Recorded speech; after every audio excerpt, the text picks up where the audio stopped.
أهلا بيكم في الحلقة الخامسة من سلسلة الست الرايقة. النهاردة هنتكلم عن موضوع ألا وهو السر الحقيقي وراء أي ست عايشة في سلام نفسي. موضوع لو فهمتيه نص مشاكلك مع كل الناس هتختفي، وهنتكلم عن حدود الست الذكية. أنا هبة، اللي لأول مرة بيشوفني ودي قناتي بودكاست تاج. بينا نبدأ في الحلقة. عارفة ليه ساعات بنحس إننا فصلنا شحن؟ وليه بنحس ان الناس بتضغط علينا بزيادة او بتستنزف طاقتنا؟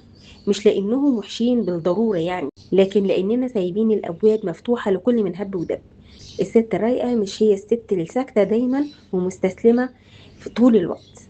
الست الرايقة هي اللي عارفة امتى تقول لأ، وهي مبتسمة وضميرها مرتاح. طب يعني ايه حدود؟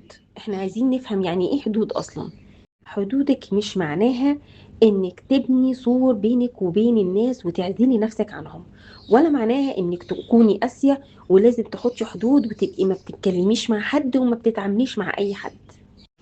الحدود انك بتبني سور زي سور الجنينة كده، بيحدد مساحتك الخاصة بيكي انتي، بيحميكي وبيحمي وردك من انه يداس، وفي نفس الوقت بيسمح للناس اللي بتحبيهم يدخلوا من الباب.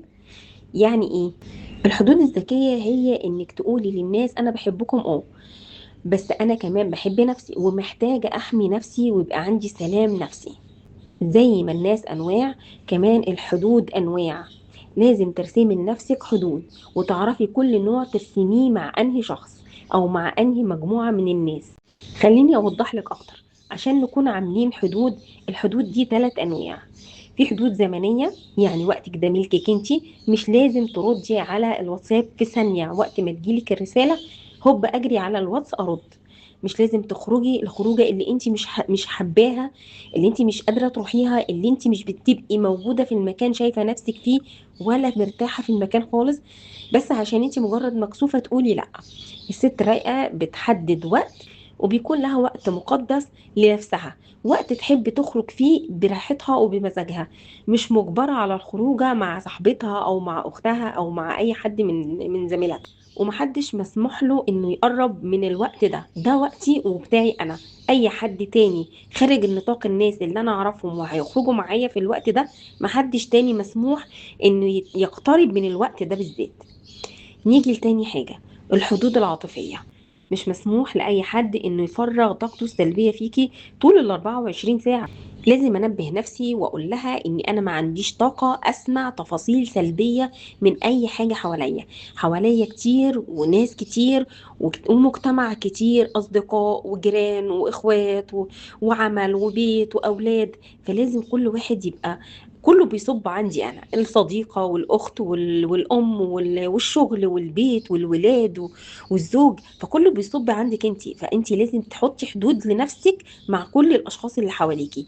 لازم تدي مساحه لكل واحد بس على قد طاقتك انت. تالت حاجه الحدود الشخصيه.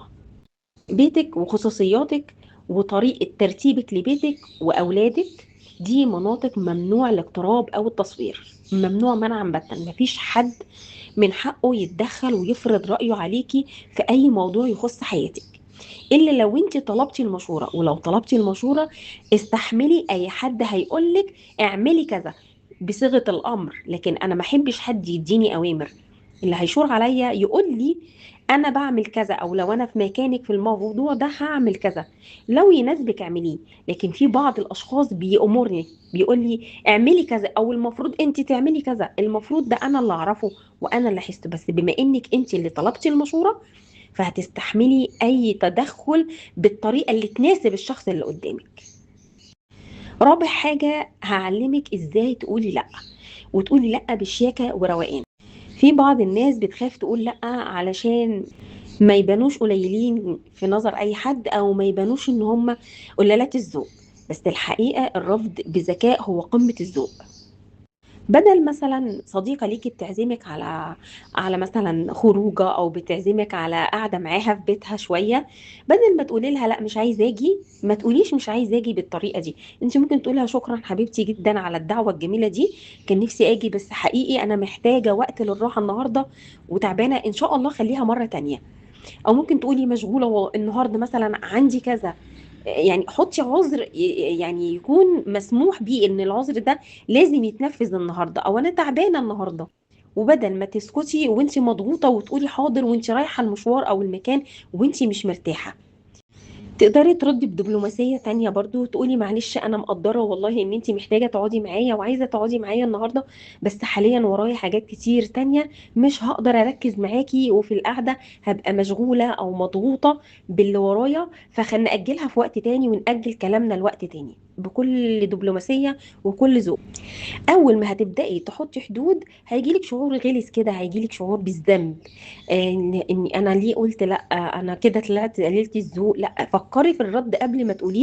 اصلك هتقعدي تفكري، انا عارفاكي زيي هتقعدي تفكري وتقولي يا ترى زعلوا مني، يا ترى انا انانيه، يا ترى زمانهم بيقولوا بتحب نفسها وبتقول انا تعبانه ومحتاجه ارتاح، او انا مشغوله مش فاضيه لكم، يا ترى قالوا ايه وعملوا ايه. ما تفكريش، من غير ما تفكري خلي ردودك دبلوماسيه وذكيه شويه عشان ما تقعديش تأنبي نفسك طول الوقت.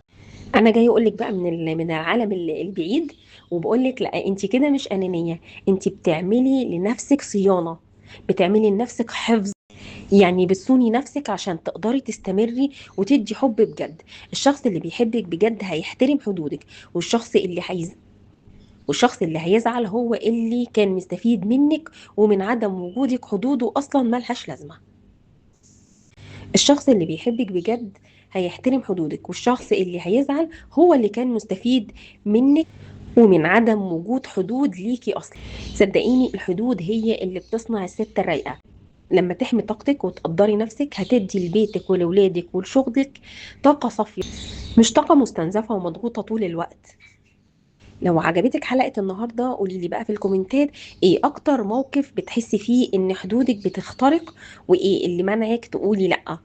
يا ريت لو الفيديو كمان عجبك تشيري مع صاحبتك اللي بتحبيها او نفسها تسمع الكلام ده النهارده، ويا ريت ما تنسينيش باللايك والشير والسبسكرايب وتفعيل الجرس عشان يوصل لك كل جديد من حلقاتي، من حلقات سلسلة الست الرايقة في بودكاست تاني. واستنوني ان شاء الله، وانا كمان مستنية اشوفكم دايما رايقين وفي احسن حال، ومع السلامة.